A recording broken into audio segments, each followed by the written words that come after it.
ายโปกระหอมปลายคลายเชียเข้ามา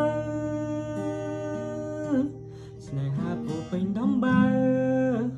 កមជ្រើមានឋានៈព្យាបាល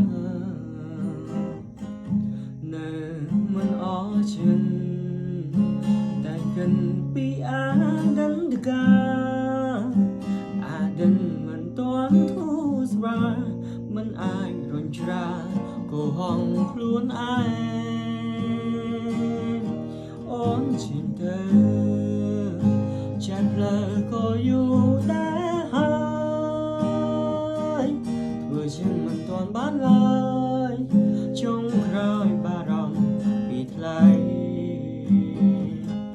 តែតាមដាន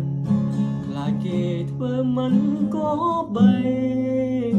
ទោះដឹងអូនហើយនាងថ្មីមានសុំសេរីស្រីសប្បាយចិត្តពួកយើងបានតែជាមិនធ្លាប់ស្គាល់គ្នាត្រឹមជាដៃគូឆ្លងពេលវេលាពេលនេះពុំមានត្រឹមតែជាងារធ្លាប់ជាសង្សារចាំស្នួនដែលស្ដាប់ញញឹមពីចង្ងា